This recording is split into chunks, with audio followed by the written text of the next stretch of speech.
હર હર મહાદેવ। આજે આપણે વાત કરીશું 16 સોમવારની કથા વિશે। શ્રાવણ મહિનો શરૂ થતા જ ભોળાનાથના ભક્તો ભોળાનાથના વ્રત અને પૂજા પાઠમાં લીન થઈ જાય છે। એમાં સૌથી વિશેષ વ્રત છે 16 સોમવારનું વ્રત। આ વ્રત કરવાથી હરેકની મનોકામના પૂર્ણ થાય છે અને આ વ્રતની માત્ર વાર્તા સાંભળવાથી પણ ભોળાનાથ અને પાર્વતીની કૃપા ઉતરે છે। તો વાત કરીએ 16 સોમવારની વ્રત કથા વિશે। આ વ્રત શ્રાવણ મહિનાના પહેલા સોમવારથી શરૂ થાય છે અને 16 સોમવાર સુધી આ વ્રત કરવાનું હોય છે। શિવજીના મંદિરે જઈ ત્યાં શિવ અને પાર્વતીની પૂજા કરવી, દિવસમાં સાંજે એક સમય જમવું અને શિવજીની કથા સાંભળવી। કથા સાંભળતી વખતે હાથમાં ચોખા રાખવા અને હોંકારો દેવાને બદલે શિવજી શિવજી એમ બોલવું। ભગવાન શિવ અને પાર્વતી પોતાના કૈલાસ મંદિરમાં બેઠા છે અને બેઠા બેઠા સોપાટ રમે છે। એમની રમત બ્રાહ્મણ બેઠા બેઠા જોયા કરે છે। એને કોણ હાર્યું અને કોણ જીત્યું એ કહેવાની સૂચના શિવ પાર્વતીજીએ આપી। પહેલી વાર શિવ ભગવાન રમત જીતી ગયા અને બ્રાહ્મણને પૂછ્યું, કોણ જીત્યું? ભગવાન આપ જીત્યા અને પાર્વતી હાર્યા। બ્રાહ્મણે કહ્યું, બીજી વાર પાર્વતીની જીત થઈ અને બ્રાહ્મણને પૂછ્યું, કોણ જીત્યું? ભગવાન આપ જીત્યા અને પાર્વતી હાર્યા। ત્રીજી વખત પાર્વતીજી જીતી ગયા અને બ્રાહ્મણને પૂછ્યું, બોલ ભાઈ, કોણ હાર્યું અને કોણ જીત્યું? ભગવાન આપ જીત્યા અને પાર્વતીજી હાર્યા। આ તપાસમાં બ્રાહ્મણ 2 વાર ખોટું બોલ્યા, કારણ કે તેમને શિવ ભગવાનને રાજી કરવા હતા। આનાથી પાર્વતીજીએ ક્રોધ આવી ગયો અને બ્રાહ્મણને શ્રાપ આપ્યો, હે બ્રાહ્મણ, 3 બાજીમાંથી 2 બાજી હું જીતી ગઈ છું, છતાં તું જૂઠું બોલ્યો, એટલે મારો તને શાપ છે કે તને આખા શરીરે કોઢ નીકળશે।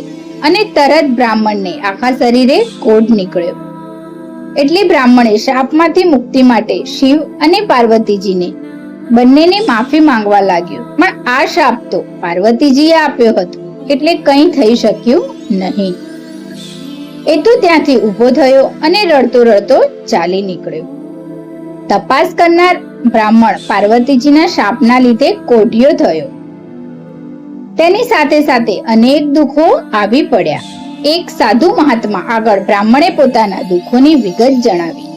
આનો કોઈ ઉપાય બતાવો। સાધુ મહાત્મા શિવજીની ખરા દિલથી તપસ્યા કરવાની સલાહ આપી। આથી બ્રાહ્મણ હિમાલયના કૈલાસ પર્વત પર શિવજીની તપાસ કરવા આગળ ચાલી નીકળ્યા। તે જતો હતો ત્યાં ભૂરા રંગની ગાય મળી। તેણે બ્રાહ્મણને ઊભો રાખ્યો અને પૂછ્યું, બ્રાહ્મણ ભાઈ, તમે રડો છો કેમ અને આમ રડતા રડતા ક્યાં જાઓ છો? આથી બ્રાહ્મણે ગાયને બધી વાત કરી। આ સાંભળી ગાય બોલી, હે ભાઈ, હું પણ ઘણી દુખી છું। મારા આંચળ દૂધથી ફાટું ફાટું થાય છે, મને કોઈ દોતું નથી અને મારા વાછરડા મારું દૂધ પણ પીતા નથી, માટે મારા પાપનું પણ નિવારણ પૂછતા આવજો। સારું કહીને એ તો ત્યાંથી આગળ નીકળ્યો। ત્યાંથી થોડેક આગળ ગયો કે ત્યાં એક ઘેરા બદામી રંગનો ઘોડો મળ્યો। ઘોડો પણ દુખી હતો। એણે બ્રાહ્મણને પૂછ્યું, હે બ્રાહ્મણ, તમે રડતા રડતા ક્યાં ચાલ્યા? અને બ્રાહ્મણે ઘોડાને બધી વાત માંડીને કહી। સાંભળી એટલે ઘોડો બોલ્યો, અરે ભાઈ, હું આટલો બધો રૂપાળો અને કદાવર છું, છતાં કોઈ મારી ઉપર સવારી કરતું નથી, તો મારા પાપનું નિવારણ પૂછતા આવજો। ભલે કહી બ્રાહ્મણ આગળ નીકળ્યો। થોડેક દૂર ગયો ત્યાં રસ્તામાં એક ઘટાદાર આંબો આવ્યો। આંબા ઉપર કેસરની કેરીના લૂમખે લૂમખા આવેલા છે। બ્રાહ્મણ થાક ખાવા માટે આંબાના ઝાડ નીચે બેઠો। આંબાના ઝાડે પણ બ્રાહ્મણને એ જ સવાલ પૂછ્યો અને બ્રાહ્મણે પણ એ જ જવાબ આપ્યો। ત્યારે આંબાએ કહ્યું, હે ભાઈ, મારા ઝાડ પર પણ આવી સરસ મજાની કેસર કેરી આવેલી છે, પરંતુ કોઈ પણ માણસ કે જાનવર એક પણ કેરી તોડીને ખાતું નથી, તો મારા પાપનું નિવારણ પણ પૂછતા આવજો. થોડીક વારમાં બ્રાહ્મણનો થાક ઉતરી ગયો એટલે ભલે કહી તે આગળ નીકળ્યો. થોડેક દૂર ગયો ત્યાં એક નદી આવી. આ નદીમાં એક મગર રહેતો હતો. મગરે આવીને બ્રાહ્મણને એ જ સવાલ પૂછ્યો અને બ્રાહ્મણે પણ એનો એ જ જવાબ આપ્યો. ત્યારે મગરે કહ્યું, ભાઈ, હું નદીમાં રહું છું, છતાં મારા આખા દેહમાં બળતરા થાય છે, તો મારા પાપનું નિવારણ પણ પૂછતા આવજો. ભલે કહી બ્રાહ્મણ આગળ વધ્યો અને હિમાલયમાં કૈલાસ પર્વત પર બેસીને એક મોટા ઝાડની નીચે તપસ્યા કરવા બેસી ગયો. બ્રાહ્મણના તપસ્યાથી શિવ પ્રસન્ન થયા અને પૂછ્યું, બોલ ભાઈ, તારી શી ઈચ્છા છે? ભગવાન મને પાર્વતીજીના શાપમાંથી ઉગારો અને મારો કોઢ મટાડી દો. ભાઈ, આના માટે એક જ રસ્તો છે. એક કે જો તું 16 સોમવારનું વ્રત કરે તો તારો કોઢ મટી જાય. ભગવાન, મારે આ વ્રત કેવી રીતે કરવું? જો સાંભળ, આ વ્રતની શરૂઆત શ્રાવણ મહિનાના પહેલા સોમવારથી થાય છે અને 16 સોમવાર સુધી કરવામાં આવે છે. દર સોમવારે સવારે વહેલા ઉઠીને સ્નાન કરી 4 દોરાને ભેગા કરીને થોડા થોડા અંતરે એક એક કરીને 4 ગાંઠો વાળવાની હોય છે. ત્યારબાદ એ દોરો ગળામાં પહેરી લેવાનો હોય છે. પછી શિવજીના દર્શન કરવાના. દર સોમવારે એક ટાણું કરવાનું. આમ શ્રાવણ, ભાદરવો, આસો અને કારતક માસનો છેલ્લો સોમવાર આવે તે 16 સોમવાર થાય ત્યાં સુધી સોમવાર કરવાના. 16મા સોમવારે 4.5 શેર ઘઉંના લોટના લાડવા બનાવવાના. એમાં 1.25 શેર ઘી, 1.25 શેર ગોળ નાખવાનું. જે લાડવા બનાવ્યા હોય એના 4 ભાગ કરવાના. આ 4 ભાગમાંથી એક ભાગના લાડુ મંદિરના પૂજારીને આપજે, બીજા ભાગ બાળકોને આપજે, ત્રીજો ભાગ ગાયોના ગોવાળને આપજે અને ચોથા ભાગનો લાડવો ભાગીને એક ભાગ વ્રત કરનારને લેવાનો. આમ કરતા પણ જો લાડવો વધે તો એને જમીનમાં દાટી દેજે. આવી રીતે વ્રતનું ઉજવણું કરવાનું. આ વ્રત જો સાચા દિલ શ્રદ્ધાથી રાખીશ તો જરૂર તને આ વ્રત ફળશે ને તારી કાયા કંચન જેવી થઈ જશે. આ કોઢિયો બ્રાહ્મણ તો શંકર ભગવાનને પગે લાગ્યો. પછી તેણે ગાયના પાપના નિવારણની વાત કરી. ત્યારે શંકર ભગવાને જવાબ આપ્યો, ભાઈ, એ ગાય આગલા જન્મમાં એક સ્ત્રી હતી. એ સ્ત્રી ભારે ક્રોધિત હતી અને ધાવતા બાળકોને પણ જુદા પાડતી હતી. આ પાપનું ફળ અત્યારે એ ભોગવી રહી છે. આ પાપના નિવારણ એ છે કે તું એના આંચળામાંથી દૂધ દોહીને મારો અભિષેક કરે તો એની બધી તકલીફ દૂર થઈ જાય. પછી બ્રાહ્મણે ઘોડાના દુઃખનું નિવારણ પૂછ્યું. ત્યારે શંકર ભગવાને જવાબ આપ્યો, આ ઘોડો આગલા જન્મમાં એક વાણિયો વેપારી હતો. તે ખોટા તોલા રાખીને લોકોને છેતરપિંડી કરતો હતો અને લોકોને પૈસા આપીને ડબલ પૈસા લેતો. જો તું તેની ઉપર ઘોડે સવારી કરે તો તેની બધી તકલીફ દૂર થઈ જાય. પછી બ્રાહ્મણે આંબાની તકલીફ પૂછી. ત્યારે શિવ ભગવાને કહ્યું, ગયા જન્મમાં એ ખૂબ લોભિયો હતો. એ ખૂબ લોભ કરતો અને કોઈ જાતનું દાન પુણ્ય કરતો જ નહીં. એ આંબાની નીચે ધનના ચરુઓ દાટેલા છે. એ કાઢીને જો તું એ ધનને સત્સંગમાં વાપરે તો એની બધી જ તકલીફો દૂર થઈ જશે. પછી બ્રાહ્મણે મગરની તકલીફ બાબત પૂછી જોઈ. શિવ ભગવાને જવાબ આપ્યો, ગયા જન્મમાં એ મગર એક મોટો પંડિત હતો. એ કોઈને શાસ્ત્ર વિદ્યા શીખવાડતો ન હતો. આથી એ મગર બનીને પીડા ભોગવી રહ્યો છે. જો તું મારા ઉપર ચડેલું બીલીપત્ર એની આંખે અડાડીશ તો એની બળતરા દૂર થઈ જશે. આ બધાની વાતો બ્રાહ્મણે જાણી લીધી. એણે શિવ ભગવાનને નમન કર્યા અને પછી એણે ભગવાનને ચડાવેલું એક બીલીપત્ર લીધું અને ચાલી નીકળ્યો. રસ્તામાં આવતા પ્રથમ નદી આવી. નદી કિનારે જ મગર બ્રાહ્મણની રાહ જોતો બેઠો હતો.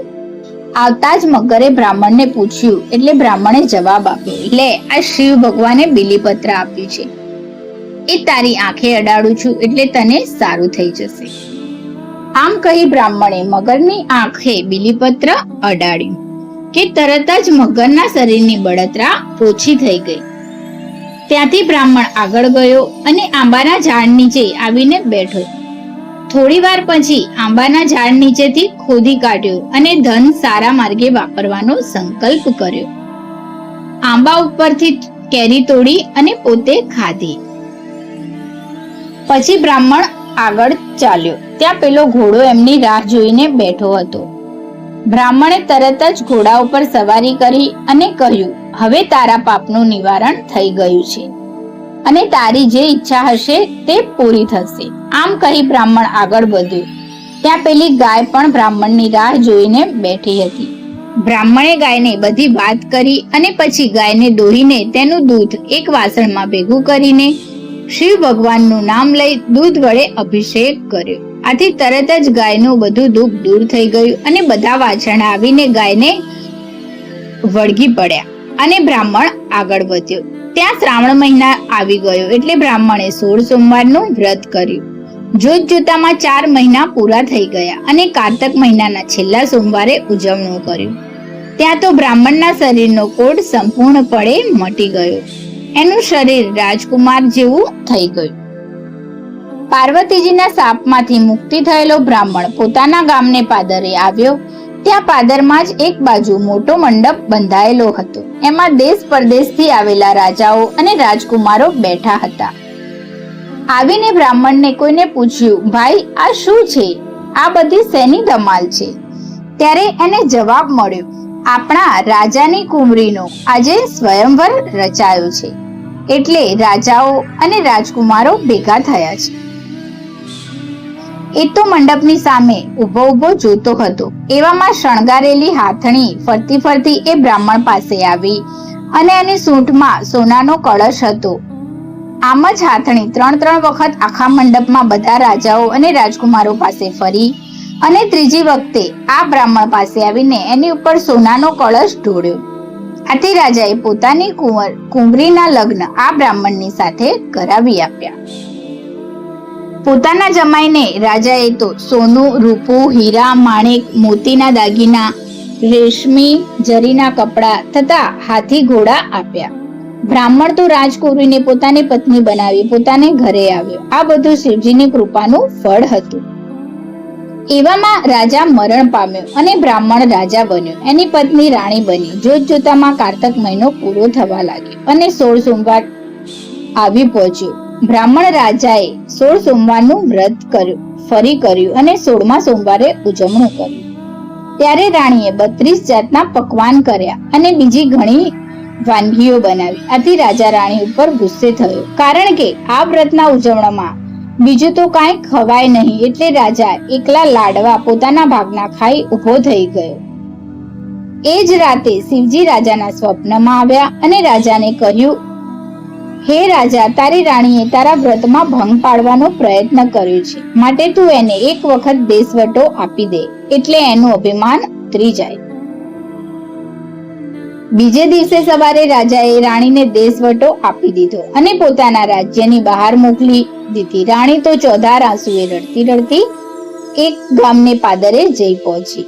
ત્યાં આગળ એક ઝૂંપડી એક ડોસી રેંટીઓ કાઢતી હતી. એને જોઈ રાણી એની પાસે ગઈ અને પીવા માટે પાણીની માંગણી કરી.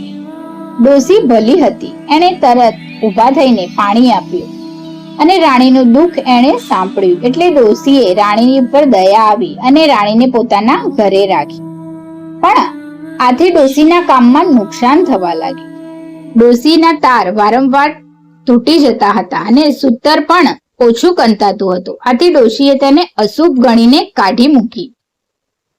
રાણી ચાલતી ચાલતી એક વાવ કાંઠે આવી. ત્યાં એક પનિહારી પાણી ભરતી હતી. એને પાણી પીવાની વિનંતી કરી.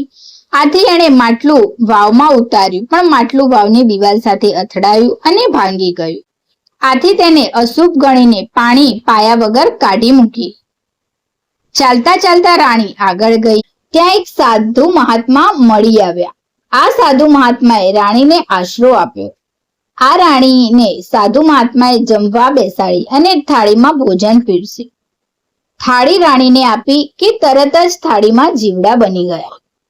સાધુ મહાત્મા આનું કારણ સમજી ગયા એટલે તેણે તરત જ રાણીને કહ્યું, બેટી, તું શિવજીની દોષિત છે, માટે તું શિવ ભગવાનનું વ્રત કર. અને વ્રતનું સમજણ પણ આપી. થોડા વખતમાં જ શ્રાવણ મહિનો આવતો હતો એટલે રાણીએ વ્રતની શરૂઆત કરી. જોત જોતામાં 16 સોમવાર પૂરા થઈ ગયા અને વ્રતનું ઉજવણું કર્યું.